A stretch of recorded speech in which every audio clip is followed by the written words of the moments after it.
Okay, we have two excellent speakers tonight. We were very fortunate in getting both of them just at the right time. There's an event coming up in a couple of weeks that Jocelyn will be presenting here first. He says he's just the warm-up crew, but I think this is an important subject to talk about, so go ahead. All right. I should, you've all read the name, you've all read the RF carrier. I'm sure everybody has read that already, but just in case, Jocelyn Brout, KD8 VRX, correct? Yep. Okay, go right ahead. All right, well, first, thank you everybody for being here. As Ron said, I'm the opening hack here for Lee, which is the VOA Museum presentation. I just want to do a quick overview of what is YOTA Camp. Last year, we had the first one in North America, or actually in the Americas, Region 2, and it was held at the VOA Museum. We had about 25, 26 campers that came in, and they are there to learn about radio and a few things. So I've got a little slideshow of basically what the camp is. This shouldn't take more than about 10 minutes, and then I'll pass the microphone to Lee for the really good presentation. So there's a picture of everybody there in front of the museum. The ages are between 15 and 25. So why Youth on the Air Camp? Why do we do a camp? We do it to keep youth operators engaged in the hobby.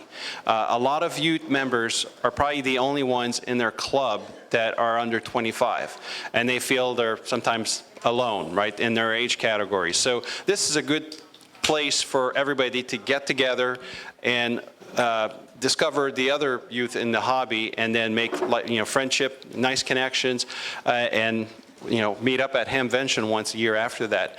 But yeah, meet peers, develop friendship, learn different facets of amateur radio. I've only been licensed, going to be on 10 years here, but I've explored, and there's so much more to explore. So a little bit there, and then again, share their experience and develop new skills.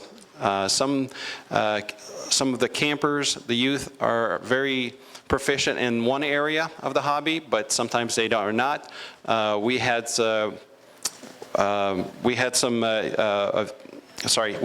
the campers do presentation last year. That's part of the way we want to do this. We don't want to be the adults presenting to the youth. It's much better if it's peer. If it's somebody in their age group, they're much more receptive. So again, as I said, the camp, it will be from June 12th to the 17th at the Voice of America Museum. It is for and by young hams, again, 15 to 25. Most workshops are led by people 30 and under. So again, peers that they can relate to. And again, as we said, this is there to build relationship with peers and mentors, develop new radio skills, and this was modeled after the YOTA camp that's been going on in Region 1 for over a decade now. So we're a little bit behind the ball, but we're on it now, and we're catching up. We're anticipated 25 participants. We had a few people from out of the United States, but with visa issues, COVID issues, some people had to fail. We try to get about 30 typically. We have 8 campers returning and 4 additional returning to be staff members. One thing we decided as we went through this last year, some of these youths are really smart, they're very good, and they want to come back. They want to come back because they had fun. One of the requirements we made is after a certain point, you can come back, but you have to mentor, you have to teach something, you have to give back, right? So that's the way we're doing it. Our keynote speaker will be Dr. Natalia Frizzell. He's the founder or co-founder of HamSci, and we will have 12 volunteers on staff. Some of the activities we do. I made this comment to a few people. We have a special event station during that week, and people will say, oh, well, you weren't on a whole lot. No, because that's one of the activities. There's much more thing. We want to focus. I've said a few times, it's not a de-expedition. There are programs like that. Obviously, Jim and Ron does the YDXA, and they do a great job. We're not trying to compete with their program. We're trying to do something different. We're trying to complement. So first thing they get is they get a museum tour of basically why the museum is there, what it's about, and also a little bit of radio history. And that's usually while they're coming in the first day. Everybody either gets in through car or fly in, so everybody's coming in at different times. So it's a nice, easy way of getting everybody together at the end of the day. And then we do the shack tour. They will get to use our shack. So we have to explain how the antenna matrix works. We give them some stuff, and I say we, I mean me and Mike, that's sitting right in front of me.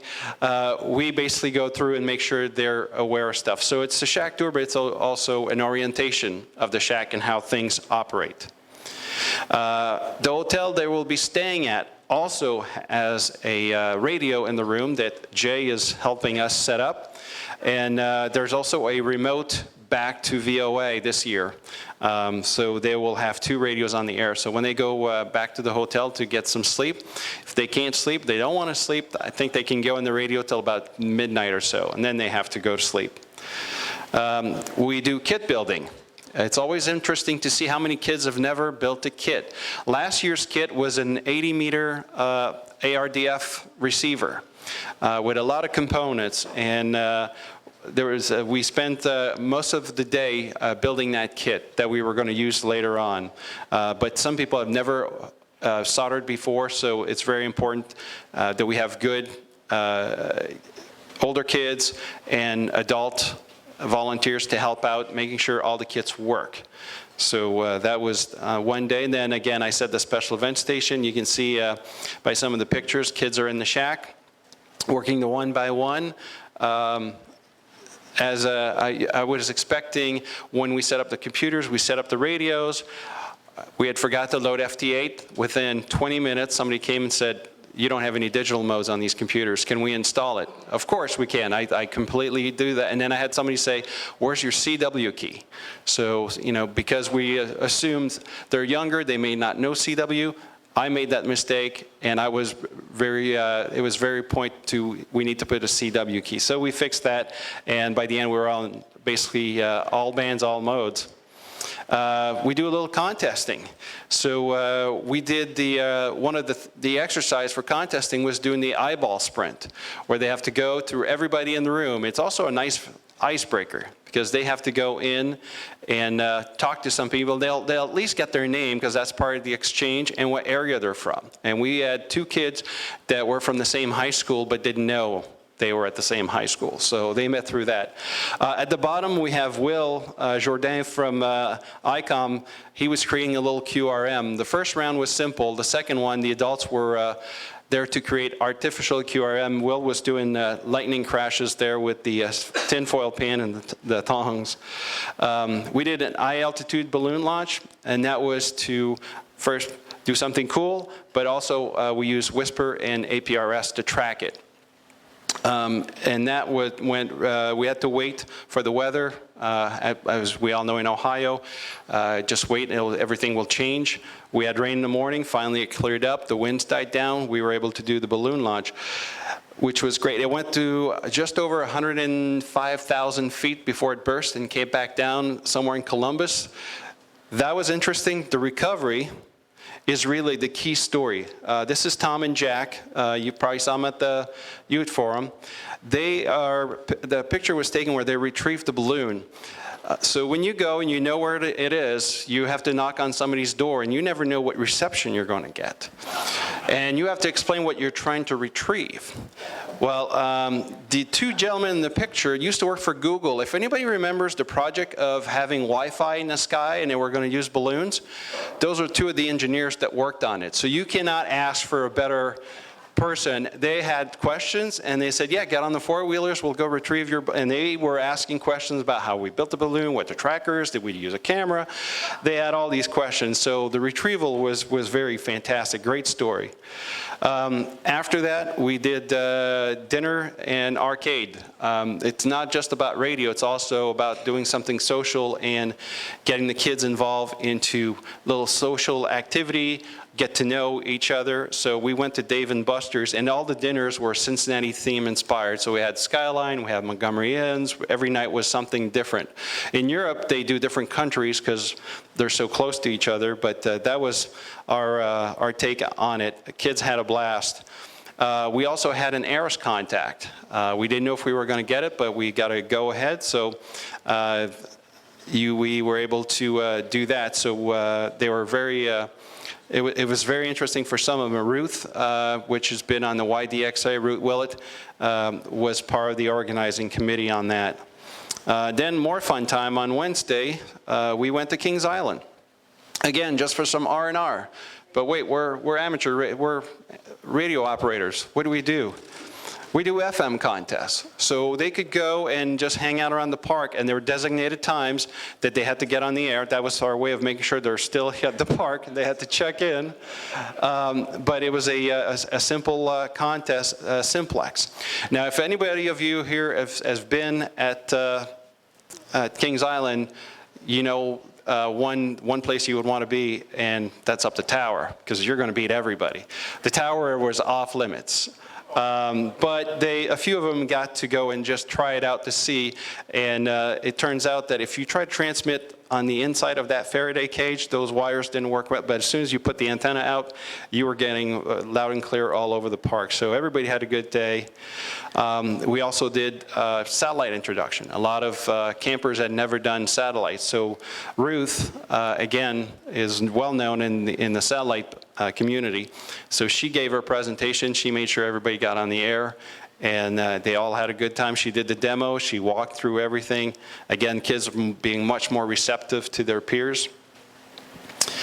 We also did the ARDF, that kit we had to build. So we had a orienting club come in, and they set up 6 foxes around the museum, and then they had to go. And I believe the gentleman that won was Case. I think his score for 11 was just under 11 minutes, and the organizer said, that guy's a runner. I know a runner when I see one. And sure enough, he said, yeah, I run cross country. And he goes, yeah, we expected that. Yeah, he was quick compared to everybody else. Last night at camp, we, everybody's got to pack and stuff and kind of say goodbye, but at the same time, everybody shares their information. We had a little fire pit. We roasted some marshmallows, share stories, what they like, what they didn't like. We always welcome feedback. We can only improve with the feedback we get from them. So that was basically it. So we're doing something very similar again this summer, coming up here in a few weeks. We've got a couple of different activities. We will do EME this year as a new activity. And I think there's some other stuff that's planned, but again, we're trying to diversify it. How can you help? Well, obviously this takes money to get these kids here. The cost to be in the camp is $100. That doesn't cover anything. I mean, they're staying at 5 nights at the hotel, food, everything at the museum. It's just there to help, and we want sure that people are committed in coming. So there's different ways that we accept donations: PayPal, Venmo, GoFundMe, Amazon Smile. Spread the word about the event. If you hear the Whiskey 8, or if you see on the spotting networks, Whiskey 8 Yankee, please try to work these kids. They're trying to learn contesting and running a special event. We can't do this without our sponsors. So, and thank you, DARA, for being a sponsor. We truly appreciate it. ARDC ICOM, which has been fabulous in bringing a lot of their radios for the campers to use. RNL, House Sound, I mean, WWROF, all those are always welcome to help out. So, plans for the future. We did it last year for the first time. This year, we're putting kids in charge. If any of you are affiliated with scouting, you understand that typically we try to get the scouts to do everything. Same thing, we're trying to get the campers to really handle the camp. It's for them, by them. We're just there to make sure everything is into consideration and everything is correct, or everything's been accounted for. They're not missing out something, they didn't forget meals or something like that. We want the camp, it's a region 2, it's going to rotate. We start in the US. We're looking at other countries. Right now, people that want to host it are submitting their application. We're also looking at sub-regional camps in countries, so we could always have the big camp move around, but the sub-regional, there would be one in the US, and that could move around as well. And we're working on a weekend camp because we have a lot of youth that are interested, but they're under 15. So we're trying to do something different for them. Instead of being a week-long away with mom and dad, maybe, and again, the 15 to 25, if you're under 15, the demographic's a little bit different. So we're doing something special, weekend camp for the under 15, but just make it as fun so they're looking forward to the big camp. If you want to follow us or find out more, there's the committee that I'm a member of. Neil Rapp is the director. We've got Sterling Mann, Sam Rose, Ruth Willett, and Taylor Lubb, and he's from Cincinnati. You can go to yotaontheair.org as a website. We're on Twitter, Instagram, YouTube. We've got a couple of things.